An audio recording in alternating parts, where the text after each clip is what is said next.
2025년 6월 30일 새벽기도에 오신 여러분을 주님의 이름으로 축복하고 환영합니다. 오늘 우리에게 주신 하나님의 말씀은 역대상 29장 20절부터 30절까지의 말씀입니다. 제가 가진 성경으로는 654쪽에 있습니다. 역대상 29장 20절에서 30절까지의 말씀인데요. 대표적으로 20절 말씀만 읽도록 하겠습니다. 20절입니다. 다윗이 온 회중에게 이르되 너희는 너희 하나님 여호와를 송축하라 하매 회중이 그의 조상들의 하나님 여호와를 송축하고 머리를 숙여 여호와와 왕에게 절하고. 아멘. 역대상 마지막 장면입니다. 이스라엘은 이방 나라처럼 그저 한 왕을 세워 다스리는 나라가 아니라 하나님께서 왕이 되시는 신정 국가입니다. 하나님이 다스리시는 나라 이스라엘. 이제 다윗 왕의 시대는 막이 내리고 그 위에 건설해야 할 솔로몬이 왕위에 오릅니다. 그래서 29장은 다윗의 마지막 권면과 하나님을 향한 기도로 되어 있습니다. 특별히 다윗의 기도를 보면 특징을 발견하게 되는데 그 특징은 다윗의 기도의 주, 즉 하나님이라는 말씀이 20번 넘게 나온다는 사실입니다. 이것은 다윗이 죽음을 앞에 두고 후손인 솔로몬에게 초점을 맞추고 있지 않다라는 것을 말씀하고 있는 겁니다. 다윗이 여전히 하나님께만 집중하고 있습니다. 이 말씀은 솔로몬도 너도 역시나 오직 시선을 하나님께만 두고 있어야 된다라는 것을 시사하고 있습니다. 다윗과 솔로몬만 그렇습니까? 그렇지 않습니다. 우리도 마찬가지입니다. 그래서 다윗은 오늘 온 회중에게 이렇게 외치는 겁니다. 너희는 너희 하나님 여호와를 송축하라. 이것이 참 중요한 말씀입니다. 너희 하나님 여호와를 송축하라.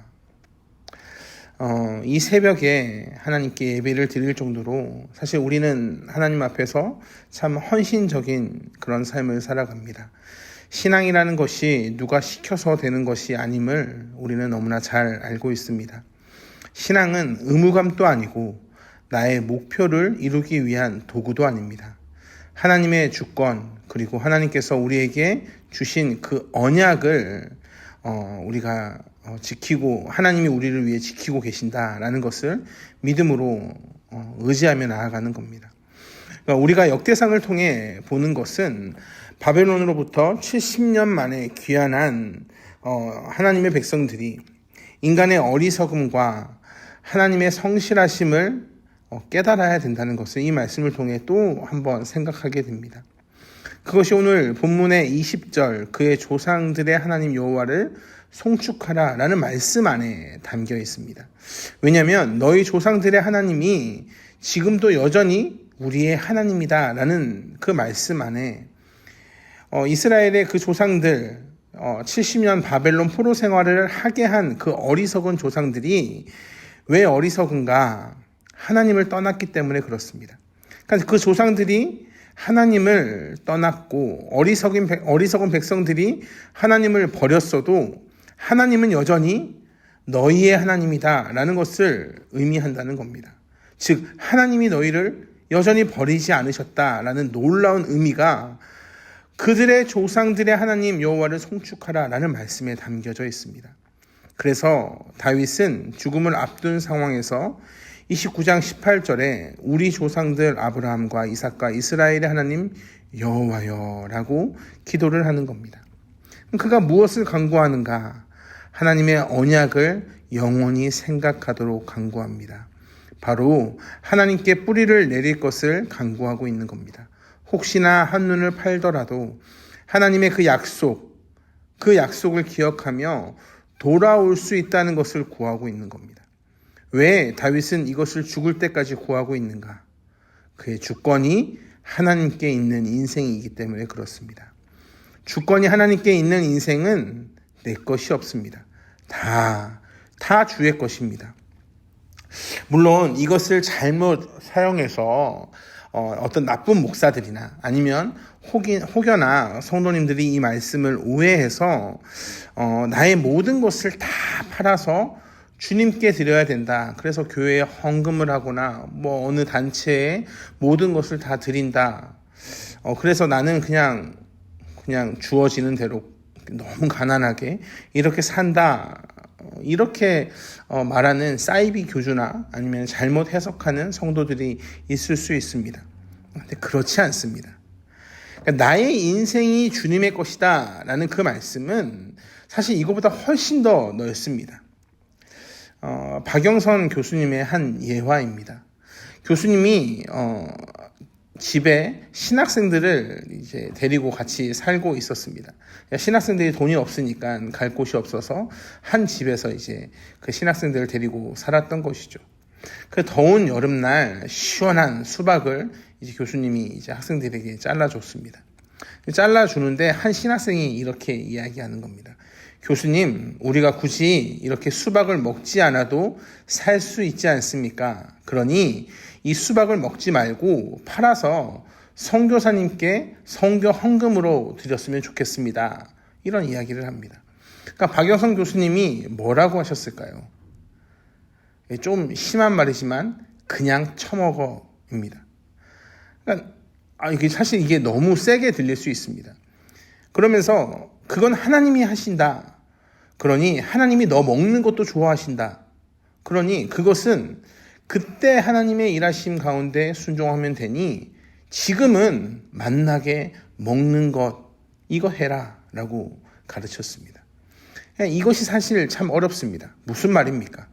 우리는 하나님께 드린다고 하는 것이 그저 헌금 그리고 헌신 그것이 다입니다. 그러나 그렇지 않습니다. 우리의 모든 것이 다 주의 것입니다. 우리의 삶, 우리의 기도, 우리의 기쁨, 우리의 만족 이 모든 것이 다 주의 것입니다. 그래서 이제 더운 여름이 많이 왔는데 시원한 그 맛있는 수박을 먹고 주님 이 한국에 살게 해주셔서 감사합니다. 이 더운 여름에 이렇게 시원한 수박을 허락하여 주셔서 감사합니다. 주님 수박 먹고 힘차게 부지런히 하나님의 그 아름다우심을 위해 나에게 주시는 그 새로운 힘을 따라 나의 인생의 목적을 나의 인생의 주권을 하나님께 두고 열심히 또 살겠습니다 하면 됩니다. 때로는 그 수박을 먹다가 수박을 반쯤 나누어서 다른 사람에게 나누어 주고 싶은 마음을 허락하셨다면 그렇게 하셔도 됩니다. 이것이 옳고 저것이 틀린 삶이 아니라 너무너무 중요한 것은 나의 주권이 주께 속했다라고 하는 믿음의 고백입니다. 그러니까 나의 모든 것이 다 주님의 것입니다. 그러니까 내가 기뻐하면 주님이 어떻게 생각하실까요? 기뻐하시죠. 그러나 내가 억지로 하나님께 드리는 것, 그래서 내가 굳이 수박을 거절해서 명예롭게 하나님께 드리는 것을 하나님은 기뻐하지 않을 수도 있다는 겁니다. 다윗이 왜 이러한 말씀을 강조하냐면 너희는 너희 하나님 여호와를 송축하라 라고 말씀하고 있기 때문에 그렇습니다. 목동이었던 다윗이 왕위에 오른 것은 오직 하나님이 다윗과 함께 하시고 다윗의 하나님이 되어주셨기 때문에 그렇습니다. 다윗은 이 하나님을 믿고 나의 하나님이 너의 하나님이 되셔서 너와 함께 하사 너희를 떠나지 않을 거다라는 말씀을 지금 전하고 있습니다. 히브리서 13장 8절에 보면 예수 그리스도는 어제나 오늘이나 영원토록 동일하시니라 라는 말씀을 우리는 봅니다. 우리가 지금 무엇을 믿는가? 우리의 믿음의 선배님과 함께했던 신앙의 선배님들과 동행하셨던 그 하나님이 그들을 지키셨던 그 하나님이 여전히 우리와 함께 하신다는 것을 우리는 믿습니다. 그리고 나와 함께 하신 하나님이 나의 자녀와 나의 후배들과 여전히 함께 하실 것을 남깁니다. 21절에 숫송아지, 순양, 어린 양을 1000마리나 제물로 드립니다. 왜 드렸을까요? 기쁨으로 드리는 겁니다. 무슨 제사를 드립니까? 번제와 전제입니다. 21절에 여호와께 번제를 드렸다라는 말씀을 합니다. 번제는 모든 제물을 다 불태우는 것을 의미합니다. 그럼 전제는 무엇인가? 전제는 번제 위에 포도주를 부어드리는 제사입니다. 이는 죽기까지 충성한다는 일종의 순교를 상징합니다. 그러므로 사도 바울은 빌립보서 2장 17절에 만일 너희의 믿음의 제물과 섬김 위에 내가 나를 전제로 드릴지라도 나는 기뻐하고 너희 무리와 함께 기뻐하리니 라는 고백을 합니다. 즉, 이 번제는 전적인 헌신을 다짐하고 충성하겠다고 하는 서약이 됩니다. 그러면서 22절에 무리가 크게 기뻐하며 여호와 앞에 먹고 마셨다는 것은 번제와 동시에 화목제도 나누었다는 것으로 해석할 수 있습니다. 이것을 통해 왕의 자리도 하나님의 것이고 이 공동체가 하나님 안에서 기쁨과 화목으로 하나 되었다는 것을 선포하고 있습니다. 그리고 다윗은 28절에 많이 늙도록 부하고 종기를 누리다가 죽음을 맞이합니다. 다윗이 지금 무엇을 남겼습니까? 그의 왕권을 남겼습니까? 그의 부를 남겼습니까? 그의 명예를 남겼습니까? 아니요. 다윗은 여호와를 송축하라라는 것을 남깁니다. 주 하나님을 20번 이상 외치면서 주 하나님을 남깁니다. 사랑하는 성도 여러분, 여러분은 지금 무엇을 믿고 있습니까? 여러분이 하나님의 것이라는 것을 인정하십니까? 이것이 역대상의 귀한 가르침입니다. 평생 동안 우리가 붙잡아야 할 기준이 됩니다. 영원히 하나님께 붙잡히는 인생. 그래서 나의 인생을 통해 하나님의 아름다우심을 경험하는 것, 그분께 순종으로 나아가는 것, 그분께 헌신으로 나아가는 것, 그것이 나의 가장 큰 기쁨이라고 고백하는 인생이 되시길 주님의 이름으로 축복합니다. 기도하겠습니다. 사랑과 은혜가 풍성하신 아버지 하나님, 그저 하나님 앞에 헌신으로 나아가는 것이, 우리의 노력으로 하나님 앞에 엎드리며 나아가는 것이 전부인 것처럼 살아갔던 어리석음이 있었습니다. 그러나 우리의 모든 것이 다 주님의 것입니다. 우리의 기쁨도 주님의 것입니다. 우리의 영광도 다 주님의 것입니다. 우리의 모든 삶의 주권이 하나님께 달려 있습니다.